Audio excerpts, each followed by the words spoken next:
하나님 말씀 사무엘하 15장 24절에서 37절 말씀입니다. 보라, 사독과 그와 함께한 모든 레위 사람도 하나님의 언약궤를 메어다가 하나님의 궤를 내려놓고 아비아달도 올라와서 모든 백성이 성에서 나오기를 기다리도다.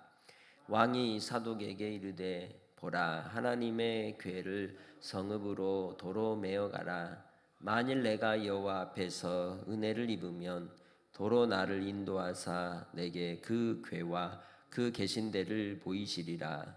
그러나 그가 이와 같이 말씀하시기를, 내가 너를 기뻐하지 아니한다 하시면 종이 여기 있사오니 선이 여기시는 대로 내게 행하시옵소서 하리라.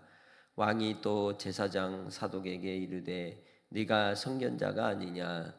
너는 너희의 두 아들 곧 내 아들 아히마아스와 아비아달의 아들 요나단을 데리고 평안히 성읍으로 돌아가라. 너희에게서 내게 알리는 소식이 올 때까지 내가 광야 나루턱에서 기다리리라 하니라. 사독과 아비아달이 하나님의 궤를 예루살렘으로 도로 메어다가 놓고 거기 머물러 있으니라. 다윗이 감람산 길로 올라갈 때에 그의 머리를 그가 가리고 맨발로 울며 가고 그와 함께 가는 모든 백성들도 각각 자기의 머리를 가리고 울며 올라가니라. 어떤 사람이 다윗에게 알리되, 압살롬과 함께 모반한 사들 가운데 아히도벨이 있나이다 하니, 다윗이 이르되, 여호와여, 원하옵건대 아히도벨의 모략을 어리석게 하옵소서 하니라. 다윗이 하나님을 경배하는 마루턱에 이를 때에 아렉 사람 후세가 옷을 찢고 흙을 머리에 덮어쓰고 다윗을 맞으러 온지라. 다윗이 그에게 이르되, 네가 만일 나와 함께 나아가면 내게 누를 끼치리라. 그러나 네가 만일 성읍으로 돌아가서 압살롬에게 말하기를, 왕이여, 내가 왕의 종이니이다.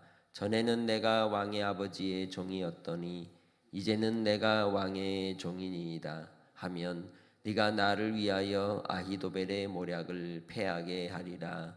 사독과 아비아달 두 제사장이 너와 함께 거기 있지 아니하냐? 네가 왕의 궁중에서 무엇을 듣든지 사독과 아비아달 두 제사장에게 알리라. 그들의 두 아들 곧 사독의 아히마하스와 아비아달의 요나단이 그들과 함께 거기 있나니 너희가 듣는 모든 것을 그들 편에 내게 소식을 알릴지니라 하는지라. 다윗의 친구 후세가 곧 성읍으로 들어가고 압살롬도 예루살렘으로 들어갔더라. 아멘. 위기를 맞을 때 그 위기를 극복하는 방법은 적극적으로 공격형으로 가든지 최대한의 방어형으로 가든지 그 두 가지의 방법이 있습니다.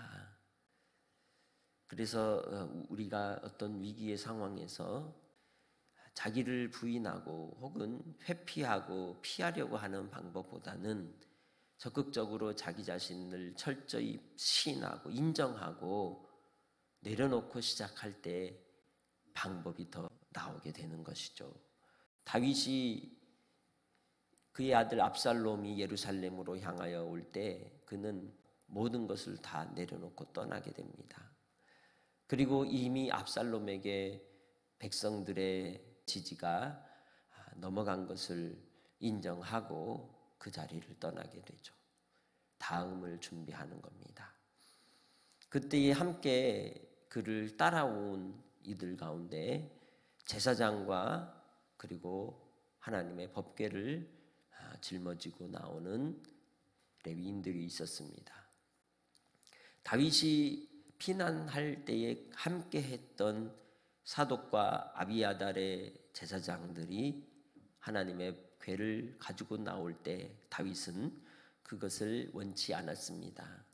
하나님의 궤가 있을 곳은 하나님의 성소인 것이기에 그는 다시 예루살렘으로 돌아가 하나님의 궤를 그곳에 둘 것을 이야기합니다. 그가 그렇게 하는 이유는 두 가지가 있습니다. 그 첫 번째는 하나님의 언약을 따라, 하나님은 하나님의 뜻을 이루는 데 있어서 법궤가 같이 한다고 그 뜻이 이루어지는 것이 아니라 하나님은 하나님의 선하신 대로 주의 일을 이루실 것이라는 거죠. 25절에 곧 내가 여호와 앞에서 은혜를 입으면 도로 나를 인도하사 내게 그 궤와 그 계신대를 보이시리라. 다시 예루살렘에 돌아갈 때를 허락하여 주실 것이다 라고 믿는 겁니다. 그것이 다윗의 믿음의 고백인 것이죠.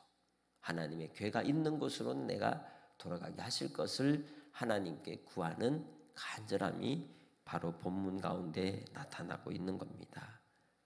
그리고 두 번째로 다윗이 하나님의 궤를 예루살렘으로 들여보내려 하는 이유는 그곳에 제사장들이 함께 있어 하나님의 법궤를 지키고, 그리고 또한 다윗이 이 나루턱에 있는 가운데 예루살렘에서 있어지는 일들에 대하여 제사장을 통해 그 소식을 듣고자 하였던 겁니다. 한마디로 전령으로 사독과 아비아달의 두 아들들을 삼고자 했던 겁니다. 두 번째로 그가 심어 놓고자 했던 사람은 그의 친구라고 불리워지는 이 후세라고 하는 사람입니다. 그는 이 아렉 사람이라고 소개되고 있습니다. 아렉 사람이라고 하는 것은 베냐민 지파에 속한 마을을 이야기하는 것이요, 그곳에 있는 이 후세는 다윗을 배반하고 압살롬의 편에 섰던 아히도벨과 대등한 위치에 있는 다윗의 책사였습니다. 그 후세를 다시 예루살렘으로 돌려보내 마치 이 아히도벨처럼 압살롬의 편에 선 자인 것처럼 그의 정체를 숨기고 스파이로 들어가 있을 것을 이야기하는 겁니다. 다윗이 할 수 있는 가장 최선의 방법은 이 두 가지였습니다. 그러면 다윗이 하나님의 궤를 제사장들을 통해 들여보내면서 하나님께 그가 간절히 간구하는 기도가 무엇이었습니까?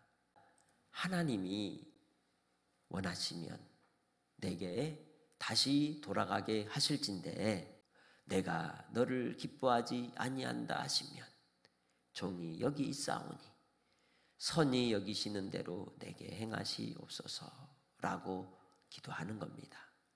하나님이 나를 판단하사 하나님이 보실 때에 너는 아니다 하시면 하나님의 선하신 대로 뜻하신 대로 처분하십시오. 주님, 저는 각오가 되어 있습니다 라고 이야기하는 겁니다. 우리는 우리의 기도를 드릴 때 내가 위기와 어려움의 상황에 있으면 어떤 기도를 드립니까? 살려주십시오. 그러면서 하나님과 조건을 겁니다. 하나님, 내가 이거 해주시면 내가 하나님께 이렇게 하겠습니다. 조건을 내겁니다. 그러한 기도도 필요하겠지만 다윗이 자기가 지은 죄가 있고 하나님의 진노와 징계에 대한 하나님의 언약이 있었기에 이 압살롬을 통해서 일어난 모든 상황들을 살피고 하나님께 간구하는 기도는 나는 각오가 되어 있으니 주님의 뜻대로 처분하십시오라고 받아들이는 기도를 행하고 있는 겁니다.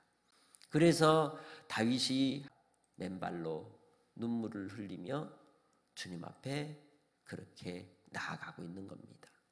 그래서 30절에 다윗이 감람산 길로 올라갈 때에 그의 머리를 그가 가리고 맨발로 울며 가고 그와 함께 가는 모든 백성들도 각각 자기의 머리를 가리고 울며 올라가니라.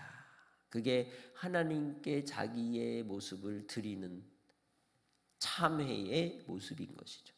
나라를 지키지 못한 참회요, 그의 범죄함으로 하나님께 징계받는 백성들에 대한 참회가 여기에서 나타나고 있는 겁니다. 그것이 하나님의 궤를 보았을 때 다윗이 한 반응인 것입니다. 그리고 이 아렉 사람 후세를 통하여 아히도벨이 반영했다는 말을 들었을 때에는 그가 하나님께 무엇을 구합니까? 아히도벨의 모략을 어리석게 하옵소서. 왜? 그가 하나님의 뜻을 배반하고 거절하고 악의 편에 서는 자가 되었기에 하나님께서 은총을 베풀어 그의 지략이 모략이 어리석게 결정이 되므로 주님께서 뜻하시는 선하심으로 일하여 주시기를 구하고 있는 겁니다. 이 후세를 통하여 하고자 하시는 하나님의 역사를 기대하는 바인 것이죠.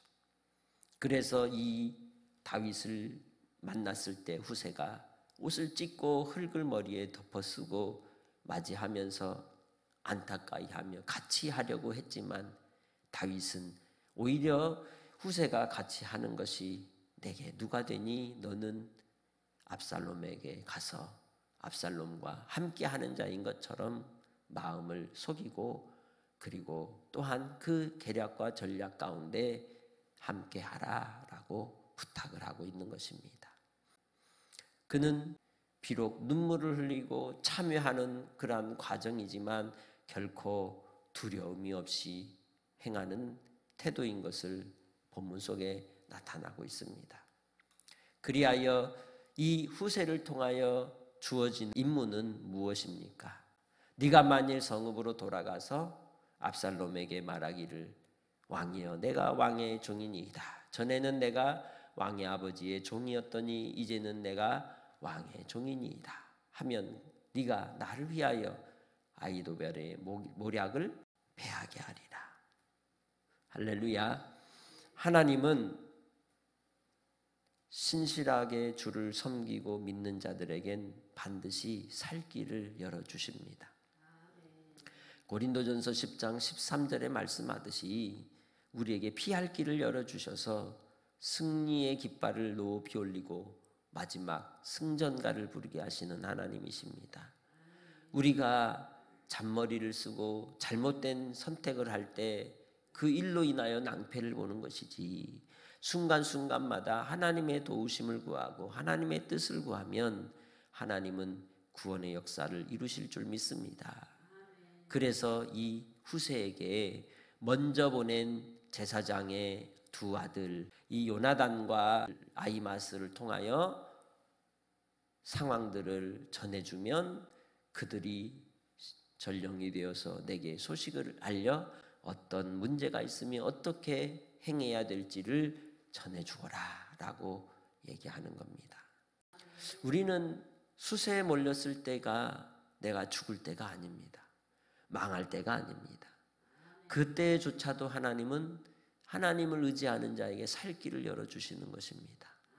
그래서 하나님이 나의 힘이 되시고 나의 반석이 되시고 나의 요새가 되시는 줄 믿습니다. 끝까지 하나님을 신뢰하는 자에게는 생명의 길로 인도하여 주십니다. 내가 용을 쓰려 하고 길을 쓰려 하기 때문에 오히려 어긋나게 되는 겁니다. 주님 안에서 힘을 빼고 주님께 두 손을 들고 하나님께 엎드려 하나님의 지혜를 구하며 하나님 내가 여기 있습니다. 아버지의 선하신 대로 하시옵소서. 각오가 되어 있습니다. 라고 할 때 그 주의 뜻하시는 바를 받아들일 줄 알고 수용할 줄 알고 또 하나님이 하고자 하시는 대로 나를 드려 주님께서 나를 연단하시는 대로 다듬어 가시면 선하게 아름답게 만들어 주실 줄 믿습니다. 그 놀라운 역사가 여러분의 역사가 되고 여러분의 가정의 역사가 되기를 주님의 이름으로 축복합니다. 우리 기도하겠습니다. 하나님 아버지 감사합니다. 주의 은혜와 사랑과 은총을 더하여 주셔서 하나님의 뜻하시는 바를 이루시고 오늘도 우리의 간구와 기도를 들으시는 주님을 찬양합니다. 비록 환난 가운데 하나님의 징계 가운데 있을지라도 피하는 자가 숨는 자가 아니라 하나님의 뜻 가운데 우리 자신을 하나님께 드려 주님의 선하신 뜻대로 인도해 주시기를 구하오니 주여 역사하여 주옵소서. 주님께 피하는 자가 주의 은혜를 입는 줄 믿습니다. 생명의 길로 이끌어 주신 하나님만을 신뢰하며 의지하오니 오늘도 우리의 삶의 길을 통하여 하나님께 우리를 드립니다. 주여 우리를 통하여 하나님의 선하심을 나타내시고 응답하여 주시옵소서. 감사하며 예수님의 이름으로 기도합니다. 아멘.